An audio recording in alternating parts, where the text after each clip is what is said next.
بسم اللہ الرحمن الرحیم۔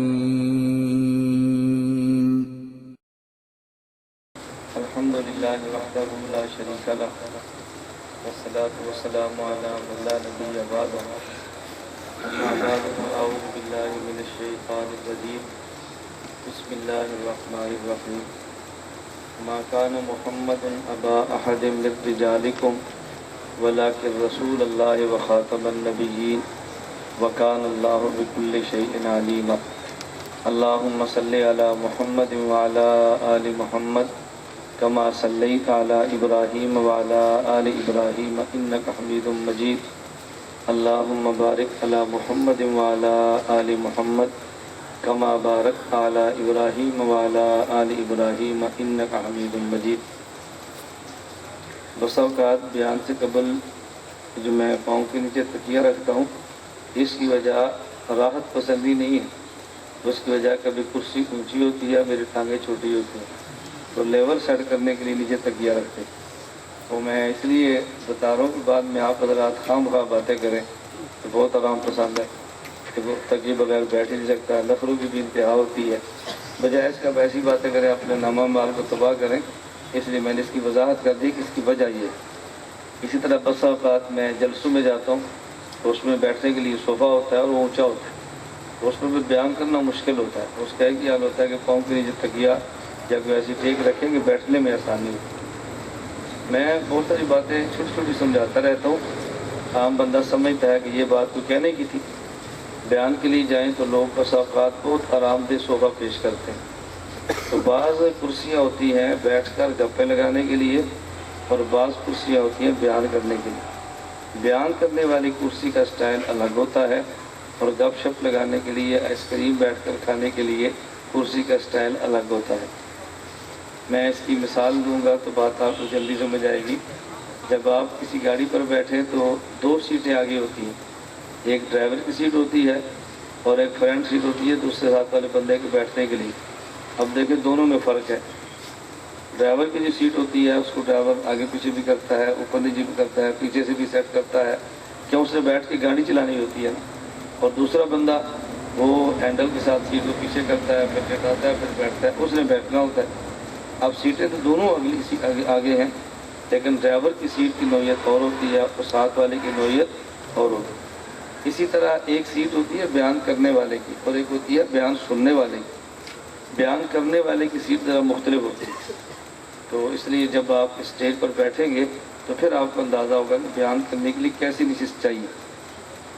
یہ میں نے ایک کرسی ہے نا، یہ اسی ترتیب سے میں نے خود ڈیزائن کی ہے، خود میں نے بتاتا ہوں بستر پر بنانے والوں کو کہ اتنی اونچی رکھو، اس کو یوں رکھو، دائیں سے رکھو، کھلی اتنی رکھو۔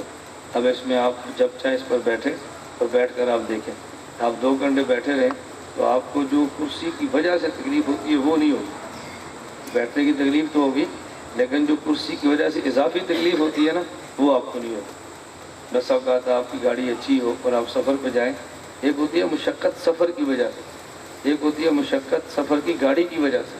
اگر گاڑی اچھی ہو تو سفر کی مشقت رہتی ہے لیکن جو گاڑی کی وجہ سے اضافی تکلیف ہے وہ ختم ہو جاتی ہے۔ اب بات سمجھ آ رہی ہے؟ ایک بیان کرنے کی وجہ سے تکلیف ہے، بیٹھنے کی وجہ سے تکلیف ہے، اور ایک گندی نشست کی وجہ سے تکلیف ہے، آپ اس سے بچ جائیں گے۔ اس لیے ہمیں اس کا بڑا خیال رکھنا پڑتا ہے۔ آپ نے بیان کے لیے اندر دیکھا وہ جو کرسی بنی ہے ہم نے بنوائی ہے، تو یہ جتنا آپ یہاں پہ کام دیکھ رہے ہیں یہ مسجد کا کام ہے، ادارے کا کام ہے، دفتر کا کام ہے، ہمارا آرکیٹیکٹ یا انجینئر کوئی نہیں ہے، یہ بحمد اللہ تعالیٰ میں خود ہی پوری ترتیب لگاتا ہے۔ مستری کو بتاتا ہوں یہ کام ایسے کریں یہ ایسے کریں، حتیٰ کہ جو مسجد کے اندر کی لائٹیں ہیں اس کی ڈیزائننگ میں خود کرتا ہوں، یہ لائٹ ایسی ہونی چاہیے، پنکھا ایسا ہونا چاہیے، اور نوسانہ ایسا ہونا چاہیے، قلین ایسا ہونا چاہیے، کہ مسجد کا جو ٹائل کا رنگ یہ ہونا چاہیے، بارڈر کا رنگ یہ ہونا چاہیے، نیچے یہ ہونا چاہیے، یہ ڈیزائننگ ہم خود کرتے ہیں۔ اللہ آپ کو بھی توفیق عطا فرمائے۔ اس کے لیے بہت زیادہ علم کی ضرورت نہیں ہوتی، آدمی تھوڑی سی توجہ دے، اللہ پاک دماغ اس کا کھول دیتے ہیں۔ والذین جاہدوا، ہاں یہ فینا بہت اس کا مفہوم وسیع ہے، اس لیے ہر طب کی خواہش ہوتی ہے اس کو میرے ساتھ خاص کریں۔ ہم کہتے ہیں جن جن کے لیے قرآن ہے ان کے لیے آپ آیت کو رہنے دو۔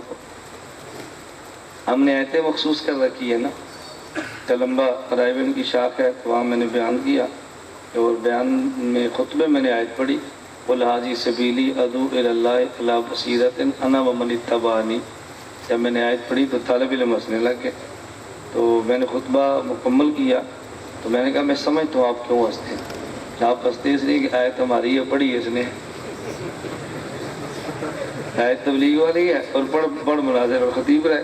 میں نے کہا دیکھیں آپ نے آیتیں تقسیم کر رکھی ہیں. مجاہد جب بھی بیان کرے گا تو آیات جہاد پڑھے گا, تبلیغ والے جب بھی آیت پڑھیں گے تو آیات دعوت پڑھیں گے, ختم نبوت والا جب بھی آیت پڑھے گا تو آیات ختم نبوت پڑھے گا, اور صحابہ رضی اللہ عنہم مجمعین کا دفاع کرنے والا جب بھی آیت پڑھے گا تو آیات دفاع صحابہ پڑھے گا. اور بحمد اللہ تعالی ہمارے بیانات سنیں, ہم ساری آیتوں کو سمیٹتے ہیں اس لیے کہ پورا قرآن اور سارے مضامین ہمارے ہیں. تو کام میں وسعت ہونی چاہیے یا بہت محدود ہونا چاہیے؟ وسعت. آپ وسعت کے ساتھ کام کریں اور نیت کریں, پھر دیکھیں اللہ آپ کو اتنا وسیع میدان عطا فرماتے ہیں. تو دیکھا اللہ کتنے وسیع اور آپ کو مبارک ذرائع ابلاغ عطا فرماتے ہیں. آپ کے تصور سے باہر نکلے گا, خدا اتنی مدد فرمائیں گے. اور جب آدمی اپنے دل کو چھوٹا کرے اور گھٹن کے ساتھ کام کرے اور چوریوں والی لعنت کے ساتھ کام کرے, اللہ اس پر وسعتوں کے دروازے بند کر دیتے ہیں اور قبر کے اندر بھی اس کو وسعت عطا نہیں فرماتے. اللہ ہم سب کو وسعت کے ساتھ کام کرنے کی توفیق عطا فرمائے. ہمیں جب کوئی ایسی ماسی شکایت آتی ہے تو بہت شدید دکھ ہوتا ہے, بہت دل دکھتا ہے. کبھی کسی کی چپل سائڈ پہ ہے, موبائل سائڈ پہ ہے, کوئی اور چیزیں چوری ہوتی ہیں, اور میں سمجھتا ہوں یہ طالب علم کبھی ایسی حرکت نہیں کرتا, کبھی بھی. بعض لوگ ایسے ہیں کہ جو عمرے کے لیے جاتے ہیں اور عمرے کے لیے نہیں جاتے, عمرے پر جاتے ہیں. عمرے کے لیے جانا اور ہوتا ہے اور عمرے پر جانا اور ہوتا ہے. بعض عمرہ کے لیے جاتے ہیں اور بعض عمرہ کے لیے نہیں, عمرے پر جاتے ہیں. کہاں گیا تھا؟ عمرے پر گیا تھا. اب وہ بہت سارے لوگ ایسے ہیں عمرے کی ٹکٹ پر جائیں گے, عمرے کے ویزے پر جائیں گے, وہاں جیب کتریں گے, چوریاں کریں گے اور حرم میں رہ کر واپس اس حالت میں آئیں گے. اللہ ہم سب کی حفاظت فرمائے. اسی طرح دوروں میں, کورسوں میں اور مساجد میں نماز کے لیے ہر بندہ دین کے لیے نہیں جاتا. بعض چور ہیں جو چوری کے لیے جاتے ہیں اور ان کی خواہش ہوتی ہے طالب علم کی چوری کرو, مسجد میں چوری کر لو, قرآن چوری کرو. تو اللہ کے بندو اچھی طرح ان بات کو سوچو. جس طرح اللہ کے راستے میں نکلیں, عبادات پہ اجر بہت ملتا ہے. اللہ کے راستے میں نکل کر گناہ کریں تو گناہ بھی بہت سنگین ہوتا ہے. ان بات کا بہت اچھی طرح ادراک اور احساس فرمایا کریں. یہ میں بات اس لیے نہیں کہہ رہا کہ آپ میں سے بعض لوگ چوریاں کرتے ہیں, میں عمومی بات کہہ رہا ہوں کہ میں ان باتوں کا بہت زیادہ اور شدت کے ساتھ خیال رکھنا چاہیے. جو آپ حضرات اپنا تھوڑا سا دل بڑا کریں, اپنے میدان کو وسیع کریں, انشاءاللہ آپ کی ٹینشنیں ختم ہو جائیں گی. یہ جو ہمارے یہاں چھوٹی چھوٹی باتوں پہ لڑائیاں ہوتی ہیں نا, کبھی جماعتوں کی لڑائی, کبھی اداروں کی لڑائی, کبھی اشخاص کی لڑائی, میرا اپنا اندازہ یہ ہے کہ یہ لڑائیاں اس بنیاد پہ ہوتی ہیں کہ ہمارے قد بڑے ہوتے ہیں, دل چھوٹے ہوتے ہیں. اگر دل قد چھوٹا اور دل بڑا ہو جائے تو پھر انسان ان لڑائیوں سے نکل جاتا ہے. تو آپ اس کا بہت زیادہ اہتمام فرمائیں, اپنے دل کو بڑا رکھیں. میں بس اوقات بعض مقامات پہ جلسوں کے لیے جاتا ہوں تو ہمارے میزبان کبھی مجھ سے پوچھتے ہیں کہ آج مولانا کس عنوان پہ بیان فرمائیں گے. میں نے کہا جس عنوان پہ آپ چاہیں گے ہم اسی عنوان پہ فرمائیں گے. کیا مطلب؟ میں نے کہا ہمارا موضوع پورا دین ہے, ہمارا موضوع دین کا ایک حصہ نہیں ہے, پورا دین ہے. اس لیے آپ دین کے کسی جز پر فرمائیں گے ہم اس پہ بات کر دیں گے. ہمیں اس میں کوئی شدت کے ساتھ ذوق تھوڑے کہ ہم نے فلاں طبقے کے خلاف ہی گفتگو کرنی ہے. میں نے ایک دو باتیں آپ کو سمجھانی ہے, آپ اس کو ذہن میں رکھیں. دیکھیں ہمارے ہاں محبت کی بنیاد بھی دین ہے اور بغض کی بنیاد بھی دین ہے. اللہ کے لیے پیار کرتے ہیں اور اللہ کے لیے نفرت کرتے ہیں. بات اچھی طرح سمجھیں. وہ برتن لائیں جائیں گے, یہ آپ کے لیے دسترخوان نہیں جا رہا, مہمانوں کے لیے جا رہا ہے. تو جو آپ کے لیے ہے نہیں, آپ کیوں دیکھ کر اپنے آپ کو پریشان کرتے ہیں؟ آپ کا دسترخوان ادھر پیچھا پڑا ہے. لیکن آدمی اپنی چیز نہیں دیکھتا, دوسری کی چیز کو دیکھنے کو دل زیادہ کرتا ہے. بات سمجھ آ رہی ہے؟ بعض باتیں غلط ہوتی ہیں, وہ ٹھیک نہیں ہوتی, لیکن میں ویسے ظرافت کے طور پہ کہہ دیتا ہوں. تو پھر بعض باتیں ڈرتا ہوں کہہ دوں گا, پتہ نہیں آپ اس کا کیا مفہوم بیان کریں گے, پھر اس کو روک لیتا ہوں. ان نے پتہ نہیں کون سی بات آگے کہنی ہے اور کون سی بات جو ہے ان نے نقل کر دینی. بعض لوگ ظرافت میں بہت عجیب سی باتیں کہتے ہیں. ایک بندہ کہہ رہا تھا اولاد اپنی اچھی لگتی ہے, بیوی دوسرے کی اچھی لگتی ہے.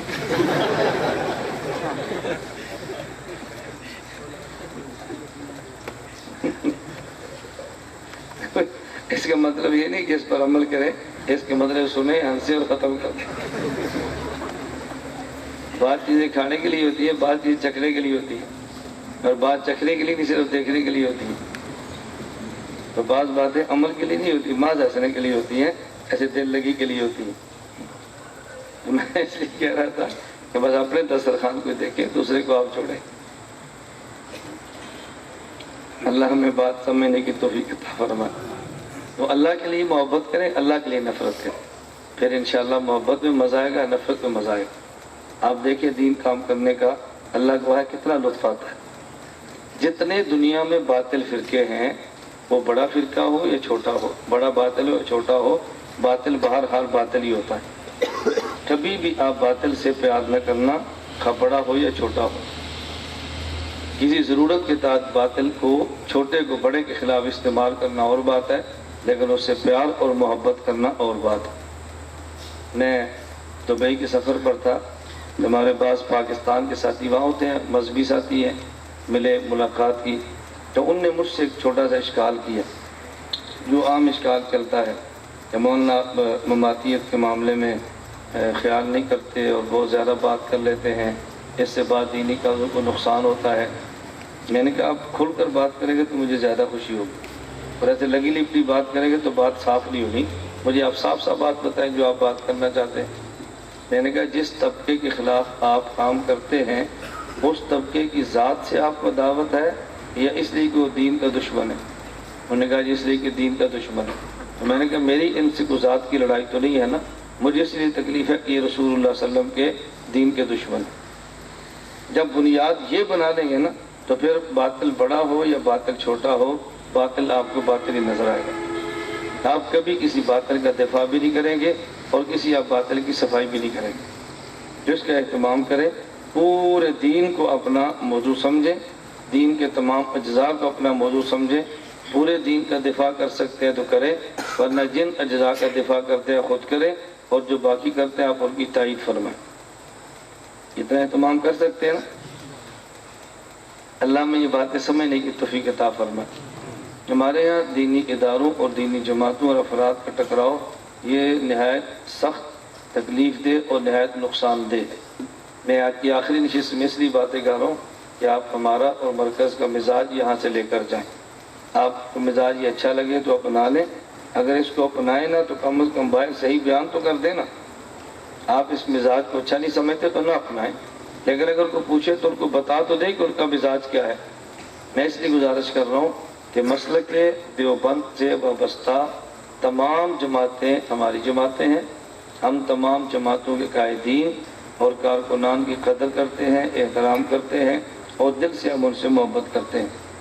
باقی ہر جماعت کی پالیسی اپنی ہے، ہم ان کی پالیسیوں پر تنقید اس لیے نہیں کرتے کہ وہ حضرات بہت بڑے ہیں اور ہم بہت چھوٹے ہیں۔ ہم پالیسیوں پہ تنقید نہیں کرتے، وہ اپنا کام کریں، ہم اپنا کام کریں، لیکن مسلک دیوبند کی تمام جماعتوں کا ہم احترام کرتے ہیں۔ ہم مماتیت کو دیوبندی نہیں سمجھتے، خارجیت کو دیوبندی نہیں سمجھتے، یزیدیت کو ہم دیوبندی نہیں سمجھتے۔ بات سمجھ آ رہی ہے؟ ہم ان طبقات کو چونکہ دیوبندی نہیں سمجھتے، اس لیے بطور دیندار ان کا احترام بھی نہیں کرتے۔ کبھی ہمارے پاس آ جائیں تو بطور انسان ان کا حیا بھی کریں گے، اکرام بھی کر دیں گے، خدمت بھی کر دیں گے، لیکن بطور دیندار ہم ان کا احترام نہیں کرتے۔ ہماری پالیسی آپ بڑے صاف لفظوں میں سن لیں، ہماری پالیسی کیا ہے؟ ہم اپنے اسٹیج پر، اتحاد اہل سنت والجماعت کا جو اسٹیج ہے، ہم اپنے اسٹیج پر کسی بڑے باطل یا کسی چھوٹے باطل کو نہ دعوت دیتے ہیں، نہ برداشت کرتے ہیں، اور نہ ہی ان کے آنے پر خوش ہوتے ہیں۔ قیامت میں اعلان ہوگا وَامْتَازُوا الْيَوْمَ أَيُّهَا الْمُجْرِمُونَ، ہم چاہتے ہیں دنیا میں الگ ہو جائیں، بس قیامت کے دن ہم سے سوال ہی نہ ہو ان کو تم نے ساتھ کیوں رکھا تھا۔ ہماری پالیسی سمجھ آ گئی ہے؟ ہم اتحاد اہل سنت والجماعت یا مرکز کے اسٹیج پر ہم نہیں بلاتے، نہ بلاتے ہیں، نہ ان کے آنے پر خوش ہوتے ہیں، اور نہ ہم ان کو برداشت کرتے ہیں۔ باقی اس کے علاوہ ہماری جماعتیں جمعیت علماء اسلام، عالمی مجلس تحفظ ختم نبوت، یا اہل سنت والجماعت سپاہی صحابہ، یا اس کے علاوہ ہماری تبلیغی جماعت یا دیگر جو ہماری جماعتیں ہیں، تو میں سب کے نام کہہ لوں گا جو ہماری جماعتیں ہیں۔ ہم ان تمام جماعتوں کا احترام کرتے ہیں۔ ان جماعتوں کی اپنی کچھ ضرورتیں ہو سکتی ہیں، وہ اگر ضرورت کے تحت کسی کو بلائیں تو ان کا مسئلہ ہے، ہم ان پر تنقید بھی نہیں کرتے اور اس مسئلے پر حوصلہ افزائی بھی نہیں کرتے اور تردید بھی نہیں کرتے۔ اب بات آپ کو سمجھ آ گئی ہے؟ یہ اچھی طرح آپ اس بات کو سمجھ لیں۔ بعض حضرات ہماری طرف بہت ساری باتیں بلا وجہ منسوخ کرتے ہیں جس کا نہ سر ہوتا ہے نہ پاؤں ہوتا ہے، نہ ثبوت ہوتا ہے نہ پروف ہوتا ہے۔ مثلا میرے بارے میں ایک میسج بھی چلا، بعض جگہوں پر بات ساتھ مجھے چٹیں بھی دی کہ مولانا صاحب آپ نے یہ بات کہی ہے کہ اگر مثلا فلاں جماعت ہے وہ اپنے اسٹیج پر مماتی کو بلائے گی تو میں اپنی جماعت کے اسٹیج پر ساجد نقوی اور شیعوں کو بلاؤں گا۔ میں نے کہا اگر میں نے یہ بات کہی ہو یا میں نے یہ بات سوچی ہو تو مجھ پر خدا کی لعنت ہو۔ میں نے یہ بات کہی ہو یا یہ بات سوچی ہو تو مجھ پر خدا کی لعنت ہو۔ میں نے کہا میں مماتیت جیسا چھوٹا فتنہ برداشت نہیں کرتا تو اتنا بڑا فتنہ برداشت کر لوں گا؟ آپ کیسی بات کرتے ہیں مجھے سمجھ نہیں آ رہی۔ یعنی جو آدمی تہجد قضا نہ کرتا ہو وہ فرض قضا کر لے گا جی؟ جو مشتبہات سے بچتا ہو وہ حرام کو کھا لے گا؟ جو چھوٹی فتنیوں کو برداشت نہیں کرتا وہ بڑا فتنہ اپنے ساتھ کیسے برداشت کر لے گا؟ لیکن یہ میسج بھی پھیلایا گیا، میرے خلاف بعض نے استعمال بھی کیا، اور میں اچھی طرح سمجھتا ہوں یہ میسج پھیلانے اور بعض استعمال کرنے والے ہمارے ساتھی نہیں ہوتے، لیکن ہمارے موبائل استعمال ہو جاتے ہیں۔ بس میسج سے میسج چلتا ہے، اور مجھے بڑا تعجب ہوتا ہے جب بعض ساتھی کہتے ہیں یہ آپ کے بارے میں میسج آیا ہے۔ میں نے کہا یار مجھے یہ بتائیں، ایک مناظرے کی بات چلی اور مماتیوں نے ایک میرے بارے میں میسج کیا کہ جی فلاں مناظرے سے مولانا ریاض محمد دوڑ گئے ہیں۔ اب میسج چلا تو مجھے ایک ساتھی نے کہا جی یہ ایک میسج آیا ہے، تو میں نے کہا پھر؟ کہتا ہے یہ آپ اس کا جواب دیں۔ میں نے کہا جھوٹا ہے۔ میں نے کہا جواب دینا جھوٹ ہے؟ میں نے کہا ہاں۔ اس کو تعجب ہو رہا ہے کہ جھوٹا میسج ہے۔ میں نے کہا یہ بتائیں مماتیت کا عقیدہ سچا یا غلط ہے؟ مجھے کہتا ہے غلط ہے۔ میں نے کہا غلط عقیدے پر کتنے کتنے گھنٹے کے جلسے کرتے ہیں؟ کہتے ہیں 6 گھنٹے کے۔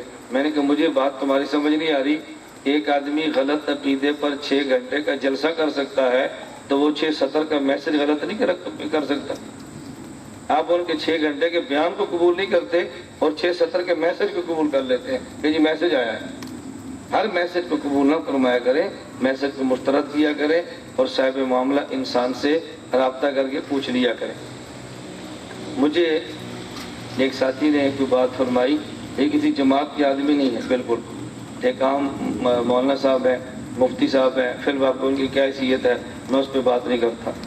تو مجھے انہوں نے کہا جی میں مولانا صاحب ایک بات کرنا چاہتا ہوں۔ میں نے کہا جی فرمائیں۔ میں ہندوستان گیا، وہاں سے فلاں مولانا کو ملا، انہوں نے مجھے کچھ رسالے دیے اور وہ امانت تھی۔ میں پاکستان آیا اور جن کی امانتیں تھی میں نے ان کو دے دی، اور مجھے بعد میں انہوں نے فون کیا جن کو امانت دی تھی کہ اس رسالے کے اندر تو مولانا محمد ریاض محمد کے خلاف فلاں مضمون ہے، تو میں نے تو دیکھا نہیں تھا۔ میں اس لیے وضاحت کر رہا ہوں کہ میرے بارے میں آپ کے ذہن میں یہ نہ آئے کہ آپ کے خلاف یہ رسالے میں نے تقسیم کرائے، وہ سازش کا حصہ ہے، میں سمجھتا ہوں، مجھ سے بات کوئی چھپی ڈھکی نہیں ہے۔ تو انہوں نے کہا میں اس لیے وضاحت کر رہا ہوں کہ آپ میرے بارے میں اس غلط فہمی کا شکار نہ ہو۔ میں نے کہا مولانا 2 لفظ میں بات سن لیں، جب میں آپ کے بارے میں غلط فہمی یا بد فہمی کے شکار ہوں گا براہ راست آپ سے ٹیلی فون پہ بات کروں گا، اور جب تک میرا فون آپ کو نہ آئے تو آپ سمجھے کہ میرے دل میں آپ کے بارے میں کوئی میل نہیں ہے، آپ اپنے کام میں لگے رہیں۔ بس اس سے زیادہ بندہ بات کیا کر سکتا ہے کہ جس سے بات ہوگی ہم براہ راست آپ کو فون پہ بات کر لیں گے، اور جب نہ کریں سمجھے ہمارے دل میں کوئی میل نہیں، آپ اپنا کام کریں اور ہم اپنا کام کریں۔ ٹینشنیں بڑھا کے اپنے دماغ اور دل کو پریشان نہ کریں، خالص اللہ کے لیے دنیا میں کام کرتے رہیں۔ میں جو باتیں کہہ رہا ہوں پتہ نہیں آپ اس کو گن بھی رہے ہیں کہ نہیں، چلو ویسے ذہن میں تو آپ رکھ سکتے ہیں نا۔ میں نے پہلی بات کیا عرض کی ہے کہ پورا دین ہمارا موضوع ہے، آدھا دین نہیں ہے۔ اگر دین کے بعد اسے پر کام کریں، اپنی نلائکی کی بنیاد پر پورے دین کا کام نہ کر سکے تو باقی اجزاء دین کا کام کرنے والوں کے ساتھ تعاون بنائیں، حوصلہ افزائی فرمائیں، ان کے رفیق بنیں، ان کے فریق نہ بنیں، ان کے معاون بنیں، ان کے مخالف نہ بنیں۔ دوسری بات میں نے عرض کی ہے، ہم اپنے اتحاد اہل سنت والجماعت یا مرکز اہل سنت والجماعت کے سٹیج پر کسی بڑے باطل یا چھوٹے باطل کو ہرگز نہ برداشت کرتے ہیں، نہ ہم ان کو دعوت دیتے ہیں اور نہ ہی ان کے آنے پر خوش ہوتے ہیں۔ البتہ ہماری مذہبی جماعتیں اگر کسی باطل کو بلا لیں کسی ضرورت کے پیش نظر تو ہم ان کی تردید بھی نہیں کرتے اور ان کی مخالفت بھی نہیں کرتے، حوصلہ افزائی بھی نہیں کرتے۔ ہمارے بڑے ہیں، وہ جانے اور ان کا کام جانے، ان کی اپنی پالیسیاں، ہماری اپنی پالیسی ہے، اس سے زیادہ صاف کوئی تو اور کچھ نہیں ہو سکتی نا۔ اس لیے آپ ہمیں بڑوں کے معاملے میں بالکل معذور سمجھیں کہ یہ فلاں کے خلاف بات کیوں نہیں کرتے، فلاں کے خلاف کیوں نہیں کرتے۔ اور تیسری ایک اور بات سمجھیں، آپ اپنے عنوان پر کام کرتے ہوئے باقی عنوانات کو اگر سنبھال سکتے ہیں تو کام کریں، اور اگر نہیں سنبھال سکتے تو کام شروع نہ کریں۔ ہمارے بہت سارے احباب ایک موضوع پر مطالعہ نہیں ہوتا، بات کر بیٹھتے ہیں، بعد میں پریشان ہوتے ہیں۔ ایک حوالہ ذہن میں نہیں ہوتا، نقل کر دیتے ہیں اور بعد میں الجھن کا شکار ہوتے ہیں۔ اس لیے جب آپ نے بات کرنی ہو، بات کرنے سے پہلے اس کا حوالہ پوچھ لیں یا دیکھ لیں۔ اگر کسی فتنے خلاف آپ نے بولنا ہو، اس فتنے پر مطالعہ کر لیں، یا کم از کم اس فتنے کا تعاقب کرنے والے افراد سے رابطہ کریں اور ان سے پوچھیں میں اس موضوع پر کام کروں یا بات کروں، ضرورت پڑی تو آپ میرا ساتھ دیں گے؟ اگر وہ کہنے جی دیں گے، آپ بسم اللہ پڑھیں اور شروع ہو جائیں، اور اگر وہ کہ ہم نہیں دے سکتے تو ان کے اوپر ناراض مت ہوں، آپ اپنی تیاری خود کریں اور پھر کسی اور سے رابطہ کر کے دیکھ لیں۔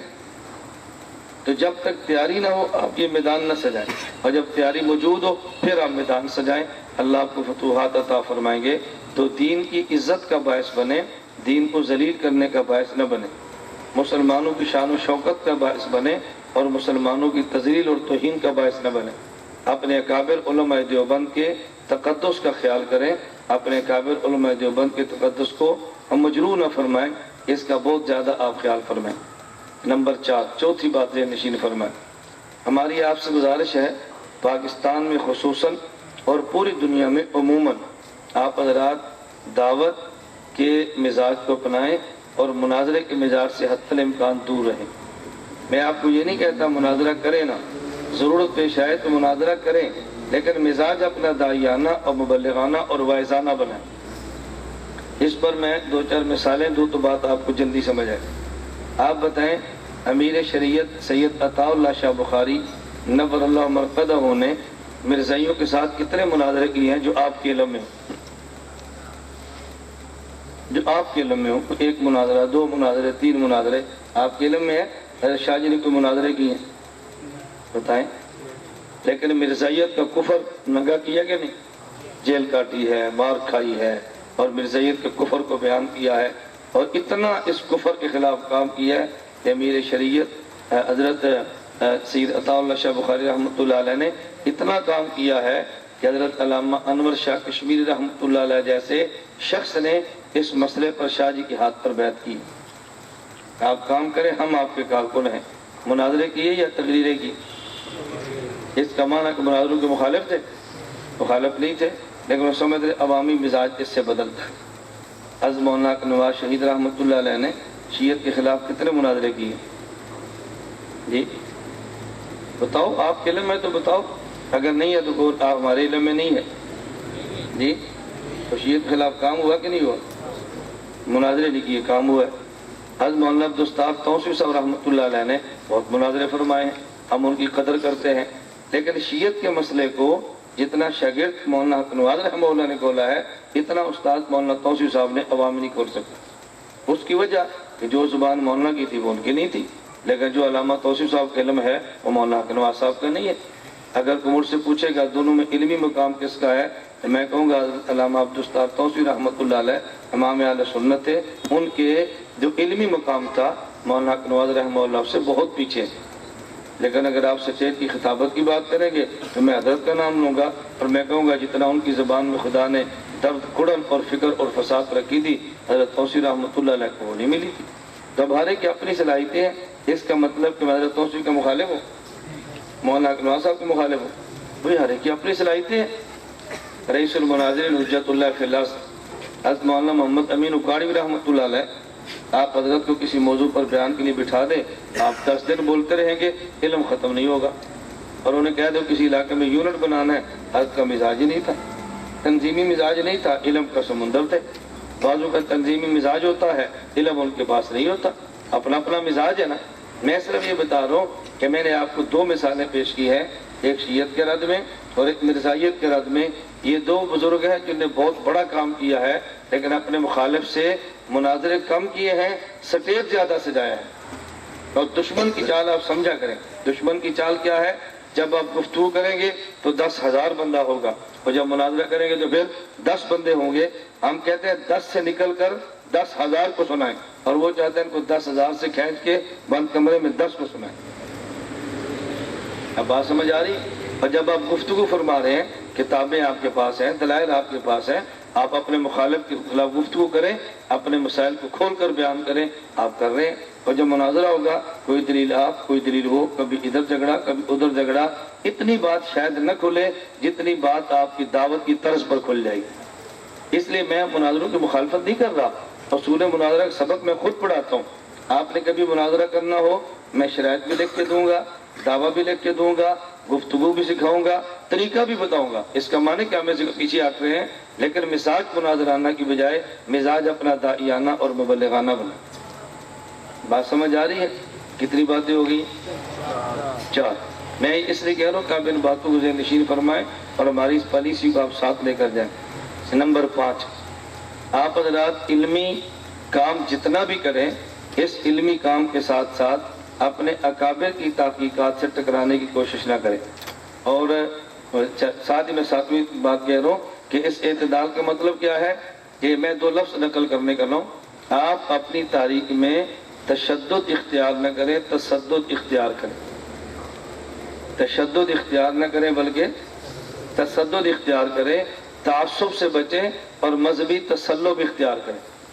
تعصب اور ہوتا ہے، تسلب اور ہوتا ہے، تشدد اور ہوتا ہے، تسدد اور ہوتا ہے۔ تشدد کا معنی کیا ہے؟ میں مثال دوں گا نا تو جلدی بات سمجھ آئے گی۔ تشدد کی مثال سمجھیں جیسے لوہے کا زنجیر ہے، سنگل، اور تسدد کی مثال سمجھیں جیسے ریشم کا رسہ ہے۔ آپ بتاؤ، سخت لوہے کا سنگل ہے یا ریشم کا رسہ؟ سخت لوہے والا، اور نرم کیا ہے؟ اچھا، اور جلدی ٹوٹتا کون ہے؟ ریشم والا جلدی ٹوٹتا ہے۔ اب دیکھو، لوہے والا زنجیر سخت ہے، ٹوٹ جلدی جاتا ہے، ریشم والا نرم ہے، آپ توڑنا چاہیں تو توڑ نہیں سکتے۔ تو عقیدے کے معاملے میں تشدد کی بجائے تسدد کی پالیسی اپنائیں۔ سخت نہ ہو، نرم ہو، لیکن اپنی رائے اتنی مضبوط ہو، پہاڑ ہل جائیں، آپ کو اپنی رائے سے کوئی بدل نہ سکے، چمڑی آپ کی کوئی ادھیڑ کے رکھ دے، نظریات آپ کے تبدیل نہ کر سکے۔ یہ نہیں ہے کہ آپ نے تشدد تو بہت ہے، تھوڑی سی ٹھکائی ہو اور اپنا موضوع بدل لیں، تھوڑی سی ٹھکاؤ ہوئی اور رائے بدل لیں، تھوڑی سی سختی ہو اور اپنا مزاج بدل لینا، سختیوں سے پھر بدلے نا، پھر اپنی جگہ پر قائم اور دائم رہیں۔ حضرت امام اعظم ابو حنیفہ رحمۃ اللہ علیہ ایک رائے قائم فرمائی، تشدد سے یا تسدد سے؟ حضرت امام کو جیل میں ڈالا، موقف نہیں بدلا، کوڑے مارے، موقف نہیں بدلا، زہر دے کے جیل میں شہید کر دیا، لیکن امام نے موقف نہیں بدلا۔ زبان نرم ہے، لہجہ نرم ہے، بات کھل کر کہتے ہیں، اور ایسے مضبوط ریشم کی طرح کہ دنیا توڑنا چاہیے لیکن ابو حنیفہ کو اپنے موقف سے توڑ نہیں سکتے۔ حضرت امام احمد بن حنبل رحمۃ اللہ علیہ اتنا بڑا آدمی ہے، اتنے سخت کوڑے لگے ہیں، ہاتھی کو لگے تو برداشت نہ کرے۔ امام احمد بن حنبل کوڑے کھا رہے ہیں اور ساتھ گالیاں نہیں دے رہے نا، لہجہ سخت نہیں ہے، اور ساتھ کیا فرما رہے ہیں؟ کوئی دلیل ہے تو لاؤ، کوڑے نہ مارو، دلیل ہے تو لاؤ، دلیل ہے تو لاؤ، مجھے دلیل سے قائل کرو، کوڑوں سے مت مجبور کرو، تمہارے کوڑے مجھے نہیں بدل سکتے، مجھے بدلنا ہے تو دلیل سے بدلو۔ یہ امام احمد کا موقف ہے نا خلق قرآن کے مسئلے پر۔ امام احمد کا موقف خلق قرآن آپ سمجھتے ہیں۔ امام مالک رحمۃ اللہ علیہ طلاق المکرہ پہ ان کا موقف ہے، اور امام مالک رحمۃ اللہ علیہ کا موقف کیا ہے؟ حنفیہ کے ہاں جبر کی طلاق ہو جاتی ہے، امام مالک رحمۃ اللہ کے ہاں جبر کی طلاق نہیں ہوتی، جسے کہتے ہیں طلاق المکرہ حنفیوں کا واقع نہیں ہوتی، ہو جاتی ہے، اور امام مالک کے واقع۔ اب امام مالک کی شان کیا ہے؟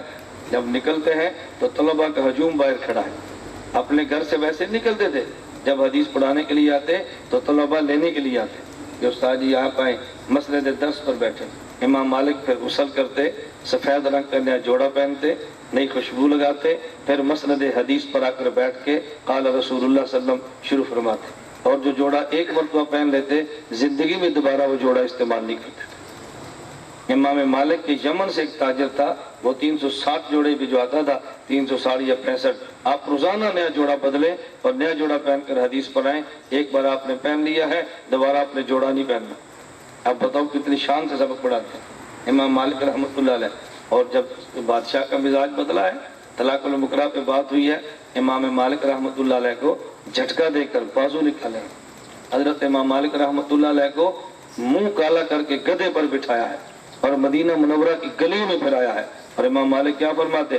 من عرفنی فقد عرفنی ومن لم یعرفنی فانا مالک ابن انس، جو مجھے جانتا ہے وہ جانتا ہے، جو نہیں جانتا وہ سنے، میرا نام مالک بن انس ہے۔ فاقول طلاق المکرہ لیس بشیء، اسے کہتے ہیں تصدق۔ یہ ہمارے اکابر، ہم گرجنے برسنے کو سمجھتے ہیں میں بہت دلیر ہوں، میں گرجنے برسنے کی تردید نہیں کر رہا، خدا را میرے خلاف غلط میسج استعمال کر کے اپنی آخرت برباد نہ کرنا، میں تردید نہیں کر رہا۔ جہاں گرجنے کی ضرورت ہے تجھے گرجنا چاہیے، جہاں برسنے کی ضرورت ہے تجھے غیرت کے مطابق برسنا چاہیے، میں منع نہیں کرتا، لیکن ہر موقع نہ گرجنے کا ہے، نہ ہر موقع برسنے کا ہے، نہ ہر موقع ٹھنڈک کا ہے۔ جہاں نرمی ہے نرمی کرو، جہاں گرمی ہے گرمی کرو۔ اب امام مالک رحمۃ اللہ کو دیکھا آپ نے، گدھے پر بیٹھے ہیں، رنگ چہرے پر کالہ سیاہی ملی ہے، وہ مدینہ کی گلیوں میں جہاں وہ ٹھاٹ سے مسند حدیث پہ بیٹھ کے درس حدیث دیتے ہیں، بتاؤ ذلت کی انتہا کہ نہیں؟ اور امام مالک لہجہ وہی ہے، لہجہ وہ ریشم کی طرح لوہے کی زنجیر والا نہیں ہے۔ اور میں من عرفنی فقد عرفنی، جو مجھے جانتا ہے وہ پہچانتا ہے، جو نہیں جانتا من لم یعرفنی فانا مالک ابن انس، میرا نام مالک بن انس ہے۔ فاقول طلاق المکرہ لیس بشیء، میں کہتا ہوں کہ جبر کی طلاق نہیں ہوتی۔ کیسا کھلا موقف ہے، اور ہم سر آنکھوں پہ امام مالک کا احترام کرتے ہیں، قدر کی نگاہ سے دیکھتے ہیں۔ مسئلہ ان کا ہمارے امام کے مخالف ہے، لیکن ہم ان کی جوتیوں کو اپنے سر کا تاج سمجھتے ہیں۔ مجتہد ہے نا، غیر مقلد تو نہیں ہے کہ ہم ان کی تردید کریں۔ میری بات سمجھ آ رہی ہے؟ کتنی باتیں ہو گئی؟ 7۔ میں صرف سمجھا رہا ہوں کہ آپ نے کام کرنا کیسے ہے، پالیسیاں اختیار کریں۔ نمبر 8 آپ ذہن میں رکھیں، نمبر 8، جب آپ کام کریں، کام کرنے میں علمی انداز کو غالب رکھیں، دلیل کی بات کو غالب رکھیں اور طاقت کی بات کو مغلوب رکھیں۔ اگر آپ نے ملک میں رہ کے کام کرنا ہے، آپ کے مد مقابل اسلحہ نہیں ہے، مد مقابل ٹکر نہیں ہے، مد مقابل جنگجو فوج نہیں ہے، مد مقابل دلیل والا ہے نا، تو آپ کو پھر دلیل کی طاقت سے بات کرنی چاہیے۔ دلیل کی طاقت سے بات منوائیں، تشدد کی طاقت سے بات نہ منوائیں۔ اگر آپ نے تشدد کی طاقت سے بات منوانے کی کوشش کی تو بڑی جلدی آپ تحریک کا وجود کھو بیٹھیں گے، اور دلیل کی طاقت سے بات کرتے رہے آپ کی تحریک کو اللہ دوام عطا فرمائیں گے۔ میں اس پر زیادہ مثالیں نہیں دے رہا، میں 2 مثالیں دیتا ہوں، ایک ہندوستان کی اور ایک پاکستان کی۔ آپ بتائیں، پہلے پاکستان کی مثال سن لیں، پھر وہ مرکز کی مثال دیتے ہیں۔ پاکستان میں مرزائیت کے کفر کے خلاف ہمارے مسلک کے علماء نے کام کیا ہے، قربانی دی ہے۔ آپ ایمان سے بتاؤ، ایک دن میں 10-10 ہزار جنازے اٹھے ہیں کہ نہیں؟ بولو۔ مقابلے میں کوئی مرزائی قتل بھی کیے ہیں؟ قتل ہو رہے ہیں، کر نہیں رہے، جانے دے رہے ہیں، جانے لے نہیں رہے۔ کیوں؟ جن دنوں میں فوج نے مسلمانوں کو شہید کیا تھا یا مرزائیوں نے مارا تھا، اگر مقابلے میں یہ تحریک 2 فوجی مار دیتی، 2 پولیس والے مار دیتے، 4 مرزائی قتل کر دیتے، تو ان کی ٹکر فوج سے پڑتی، فوج ان کے حق میں فتویٰ کبھی نہ دیتی۔ گولیاں کھاتے رہے، مار کھاتے رہے، جیل کاٹتے رہے، اور ایک ہی بات پر قائم رہے، ہماری لڑائی مرزائیوں سے ہے، تم سے نہیں ہے، مرزائیوں سے ہے، تم سے نہیں ہے، قادیانیوں سے ہے، تم سے نہیں ہے، بھٹو صاحب پیپلز پارٹی سے نہیں ہے، ان سے نہیں ہے۔ خدا را ہماری بات سمجھے، ایک وقت آیا وہی حکومت جو گولیاں مارتی ہے، وہی حکومت جو جیلوں میں ڈالتی ہے، وہی حکومت ان کے موقف کو اسمبلی سے قانون کی صورت میں پاس کرتی ہے۔ کیوں؟ دلیل سے بات کی ہے، ٹکر سے بات نہیں کی۔ میری بات اچھی طرح سمجھو، میں بار بار کہتا ہوں، غلط مفہوم دماغ میں کبھی نہ لانا۔ میں جماعتوں کی پالیسیوں پہ تردید نہیں کر رہا، میں تمہیں موقف سمجھا رہا ہوں، اگر کام کرنا ہے تو بات دلیل سے کرنی ہے یا طاقت سے؟ ہمارے ذمے کسی بندے کو ایمان پہ لانا نہیں ہے، ہمارے ذمے ایمان کو سمجھانا ہے، ہمارے ذمے منوانا نہیں ہے، ہمارے ذمے ہم طاقت سے منواتے نہیں ہیں، ہم دلیل سے سمجھاتے ہیں۔ قرآن کریم نے کہا کہ ہم ایسا کیوں کرتے ہیں؟ جو زندہ رہتا ہے دلیل سے جیے، مرنا چاہتا ہے دلیل سے مرے۔ ہم نے دلیل اور حجت تام کر دی ہے۔ دارالعلوم دیوبند کی ذرا مثال سمجھیں۔ ہمارے ہاں بر صغیر میں جتنی تحریک اہل حق کی نکلی ہیں کہاں سے چلی ہیں؟ بولو، یہ نقطہ سمجھنا، کہاں سے چلی ہیں؟ دارالعلوم دیوبند دارالاسلام میں، دارالکفر میں؟ اب دیکھو جو دارالکفر میں ہے وہ آج بھی ٹھیک ہے، اس سے جو نکلنے والی طریقے ہیں وہ کل عدم ہو گئی ہیں۔ میں پھر کہتا ہوں میری بات کو اچھی طرح سمجھنا، میں تردیدیں نہیں کر رہا، میں بات سمجھا رہا ہوں۔ آخر وجہ کیا ہے کہ دارالعلوم دیوبند دارالکفر میں رہ کر بھی اپنے وجود کو منوا رہا ہے، اور ہم اپنے ملک میں رہ کر بھی اپنا وجود نہیں منوا سکے۔ اس کا معنی کہ کوئی پالیسی ہے جو دارالعلوم دیوبند کے شیخ الہند نے دی ہے اور ہم سے چھوٹ گئی۔ کوئی ایسی پالیسی ضرور ہے حضرت شیخ الہند نے دی اور ہم سے چھوٹ گئی ہے۔ میں ایک بات کیا کر اس کو نمبر ختم کر اگلا نمبر شروع کرتا ہوں۔ حضرت علامہ علی شیر حیدری رحمۃ اللہ علیہ، اللہ ان کی قبر پہ کروڑوں رحمت نازل فرمائے۔ سٹیج کے دو بندے ایسے ہیں کہ جن دو بندوں کے بارے میں میری حسرت تھی کہ میں کچھ وقت ان کی مجلس میں علمی استفادے کے لیے گزاروں۔ نمبر ایک رئیس المناظرین حجت اللہ فی الاصل مولانا محمد امین صفدر اکاڑوی، نمبر دو علامہ علی شیر حیدری رحمہ اللہ تعالی۔ یہ دو بندے سٹیج کے وہ تھے کہ جن کے بارے میری حسرت تھی کہ ان کی صحبت میں رہ کر مجھے علمی استفادہ کرنا چاہیے، لیکن میرا اندازہ نہیں تھا کہ یہ دونوں اتنی جلدی چلے جائیں گے، اس لیے میں وہاں بھی استفادہ نہیں کر سکا اور یہاں بھی نہیں کر سکا۔ یہ میری نالائکی ہے، میری بدقسمتی ہے، اور میں اس بنیاد پر آپ سے کبھی کہتا ہوں ہو سکتا ہے کہ جب آپ کل ہماری خبر سنیں تو نہ آنے والوں کو بڑا دکھ ہو۔ ہماری خواہش تھی کہ مولانا کی مجلس بیٹھتے لیکن نہیں بیٹھ سکے۔ میری بات پہ تمہیں اب یقین نہیں آئے گا، یہ تمہیں میرے مرنے کے بعد خبریں ملیں گی۔ ابھی بات سمجھ نہیں آتی، ابھی تو بندے ذہن میں یہ بات نہیں آتی۔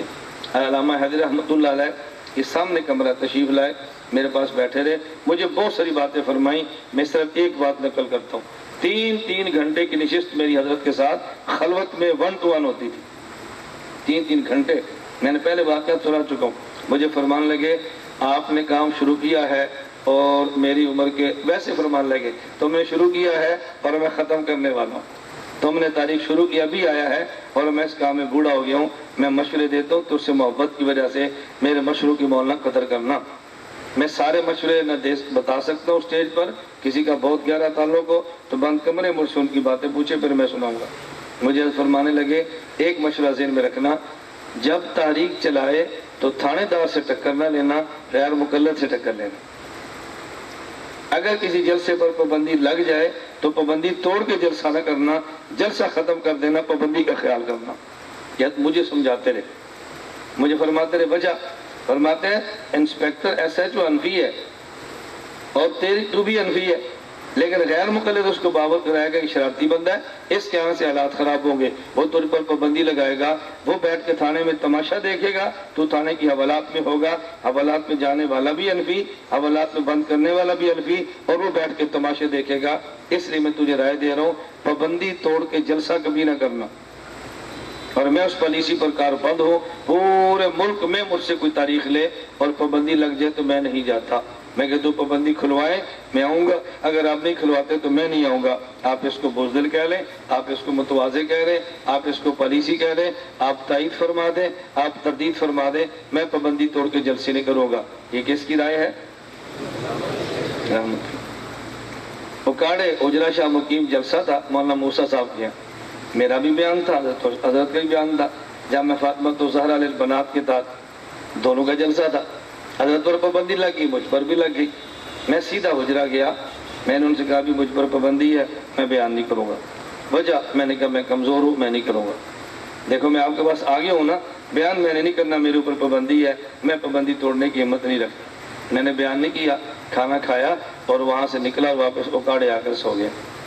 حیدری رحمۃ اللہ علیہ تشریف لے گئے تو SHO نے روک لیا کہ جی آپ پر پابندی، آپ نہیں آ سکتے۔ حضرت فرمان لگے پابندی تھی مجھے پہلے بتاتے میں آتا ہی نہ، مجھے آپ نے نہیں بتایا، میں آ گیا ہوں، میں بیان کی بغیر نہیں جاؤں گا۔ ہر حدیث اسٹیج پہ چڑھ گئے۔ اب جیسے ان کے ساتھ خدام اور گارڈ سارے تھے، 15 یا 20 منٹ بمشکل بیان چلا ہوگا۔ اب ظاہر پیچھے سے کال چلی ہوگی، SHO اسٹیج پر آ گیا جلسہ روکنے کے لیے، درم بر کرنے کے لیے۔ میں آپ بیٹھ جاؤ، میں دعا کرتا ہوں۔ میں اس کو بٹھا لیا اور دعا کیا اور جلسہ ختم کر دیا۔ حضرت پھر وہیں رات ٹھہرے سوئے. صبح جب جانے لگے تو میں نے اس وقت فون کیا, میرا اندازہ اٹھ گئے ہوں گے. میں نے 9-10 بجے فون کیا, میں نے کہا کیا حال ہے؟ کہتے ہیں خیریت ہے. تو کدھر ہو؟ میں نے کہا جی اکاڑا, رات جلسے میں نہیں آئے. میں نے کہا جی پابندی تھی, میں تو نہیں بیان کیا.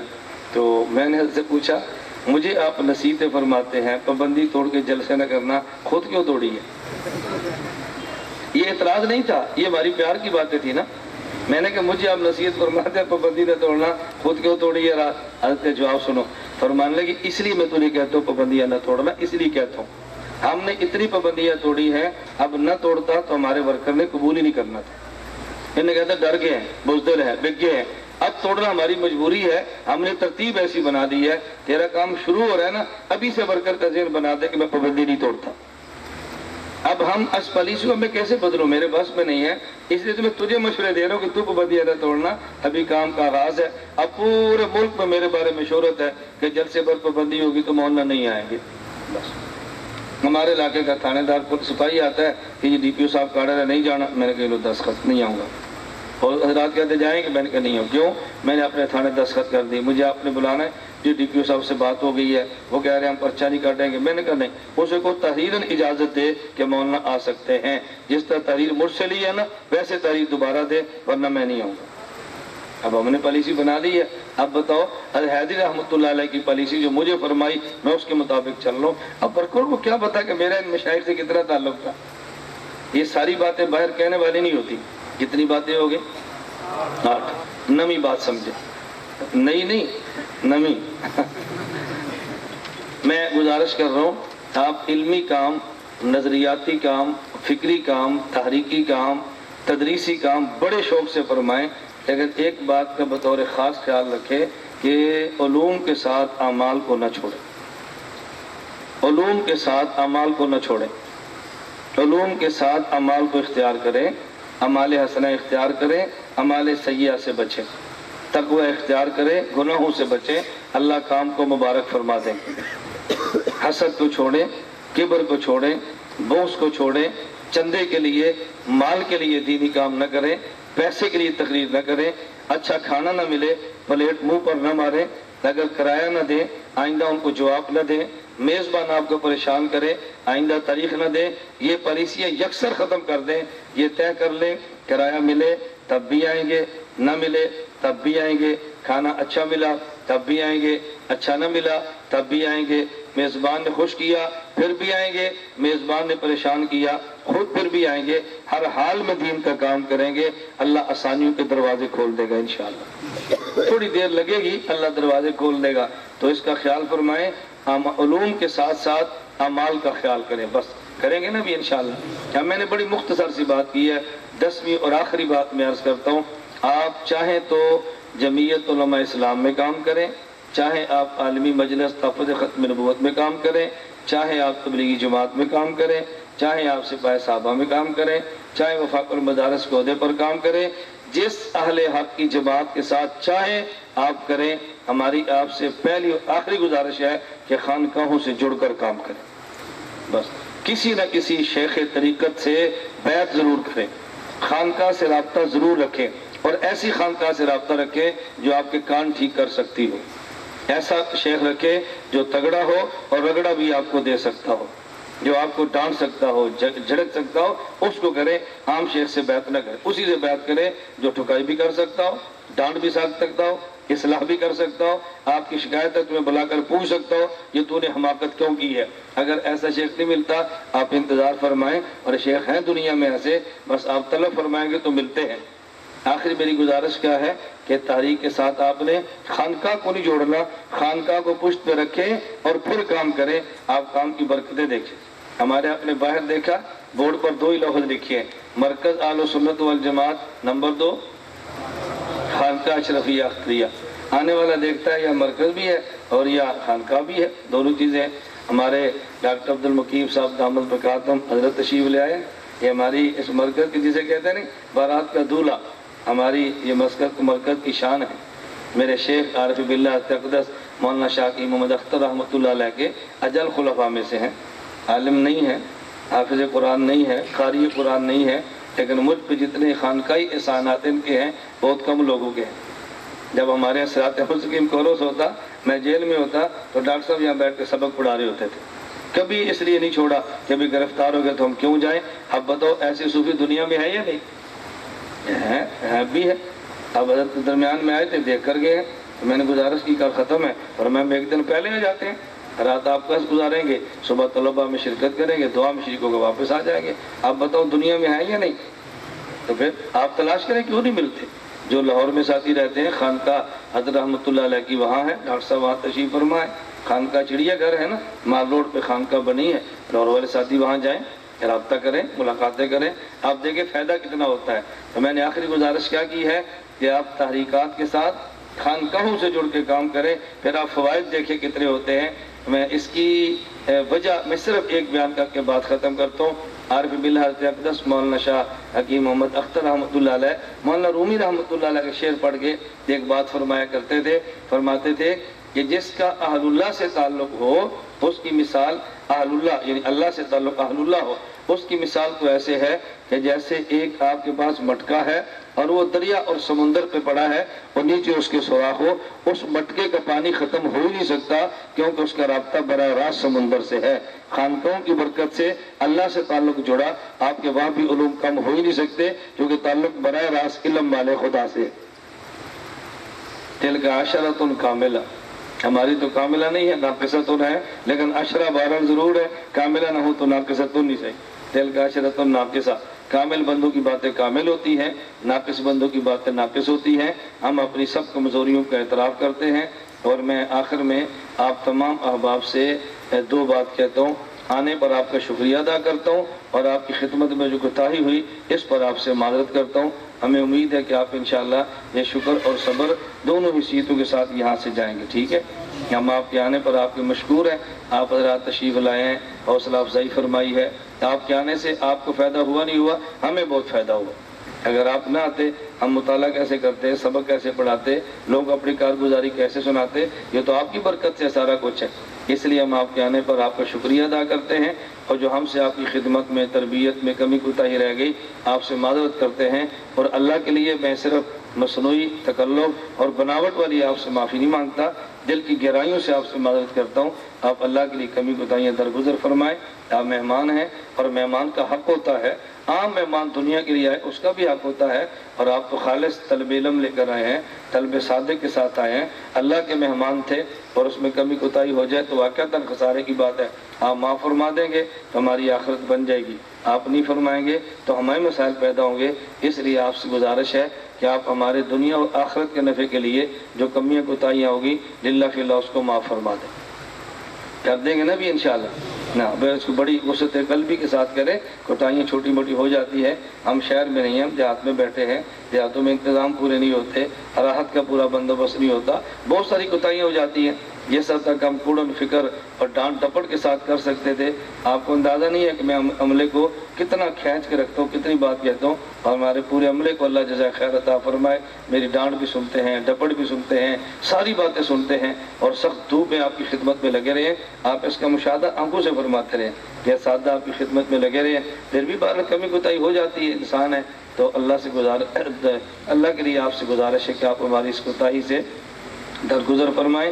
اللہ مجھے بھی اور آپ کو بھی عافیت کے ساتھ دین کی خدمت کے لیے قبول فرمائے۔ ہم استقامت کی دعا نہیں کرتے بلکہ عافیت کی دعا کرتے ہیں۔ میں بیان سے فارغ ہوا تو ایک آدمی نے دعا دی، حضرت اللہ کو استقامت عطا فرمائے۔ میں نے کبھی دعا دو بد دعا نہ دو۔ مجھے کیا مطلب؟ میں نے کہا استقامت کا معنی یہ ہے کہ بہت اچھی تقریر کی ہے، ابھی اس پر FIR کٹے، پھر میں تھانے جاؤں، پھر جوتے کھاؤں، پھر جیل میں جاؤں، پھر باہر آؤں، اور جو تقریر اب کیا دوبارہ اسی طرح کروں، اس کے نام استقامت ہے۔ اور عافیت کا معنی تقریر بہت اچھی کی ہے، اس کے بعد اچھا کھانا ملے، پیسے ملیں، عزت ملے، اور یہ تقریر جو اب کی ہے دوبارہ پھر کرو۔ اب بتا مجھے مروا کر تقریر کرانی ہے یا آرام دلا کر کرانی ہے؟ کہتا جی راحت کے ساتھ۔ میں نے کہا راحت کا معنی پھر استقامت نہیں، پھر دعا کرو اللہ آپ سے عافیت کے ساتھ دین کا کام لے۔ استقامت کا معنی مار کھائیں پھر بھی ڈٹے رہے، اور عافیت کا معنی کہ پکوڑے حلوے بھی ملے اور پھر بھی دین کا کام کریں۔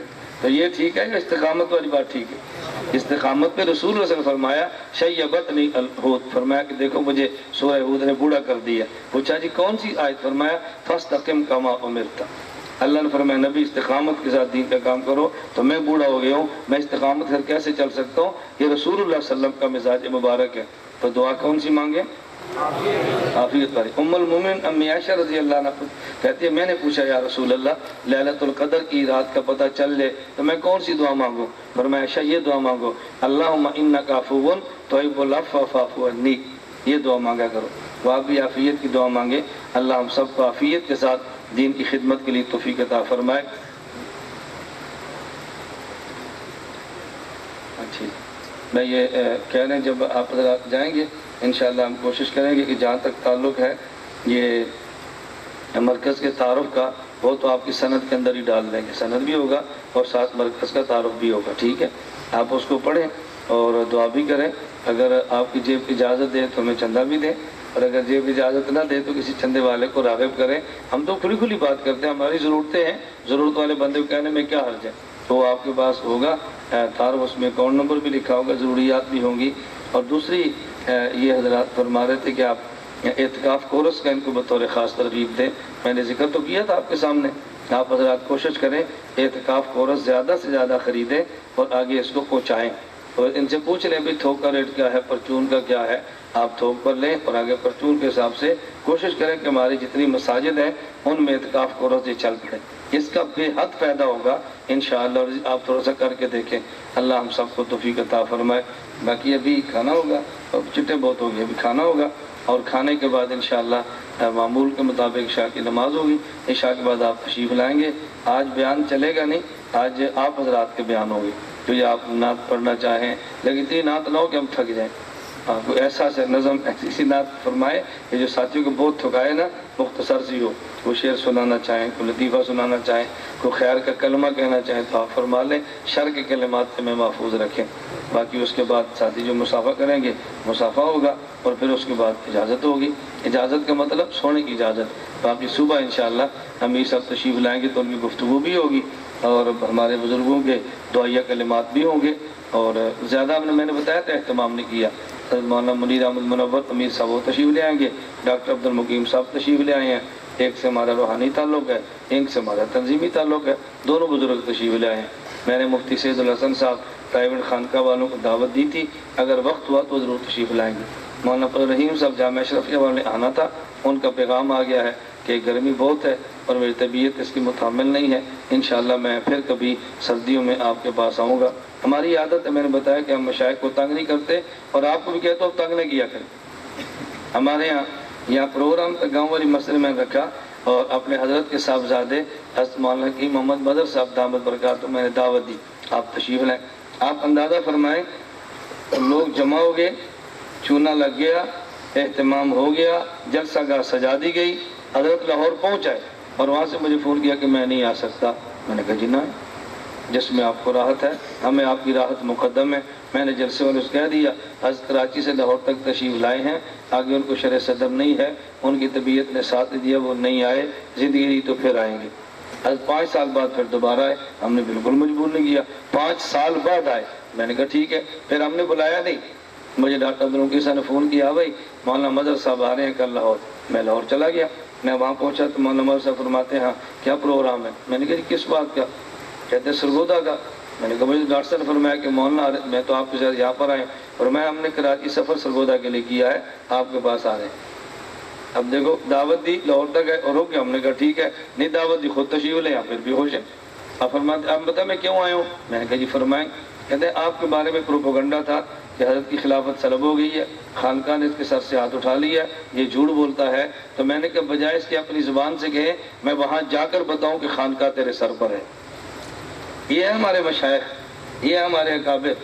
کراچی سفر کیا، یہاں پر آئے، فرمایا اس میرے بیان کو نیٹ کے اوپر چڑھا دو، آن لائن کرو۔ پھر میں کراچی گیا، مجھے شرف المدارس بلایا، پھر وہاں بیان کرایا، اور اسٹیٹ سیکرٹری کا جب اس کا اعلان کرو ساتھ یہ کہنا حضرت والا کی خلیفہ مجاز، یہ کہہ کر تو نے دعوت دینی ہے، اور پھر میں مصری کے اہلواروں اس بیان کو نیٹ پہ چڑھاؤ، یہ جو تمہارے خلاف پروپیگنڈا ہے نا، خلافت سلب ہو گئی اور حکیم صاحب نکال دیا، ہم نے عمل سے اس کو ظاہر کیا ہے۔ خود یہاں تشریف لے آئے، مجھے وہاں بلا کے بیان کرایا، ہم نے ان کا بیان نشر کیا، انہوں نے میرے بیان کی اقتباسات اپنے رسالے الابرار کے اندر شائع فرما دیا، اس سے زیادہ اور تائید کیا فرمائے؟ تو یہ مشاہد کی شان ہوتی ہے نا، کہ جب ہم نے راحت کا خیال کیا، جب ہمارے اوپر الزام، ہم نے ہمارے سر پہ ہاتھ رکھ دیا ہے۔ اللہ ہم سب کو توفیق عطا فرمائے۔ میرا خیال ہے آپ کو بھوک لگی ہوگی اور وقت کافی ہو رہا ہے، میں نہیں چاہتا کہ مزید آپ کو تنگ کیا جائے، ابھی آپ حضرات یہاں سے اٹھیں اور دسترخوان پہ تشریف چلیں، باقی انشاءاللہ پھر عشاء کی نماز کے بعد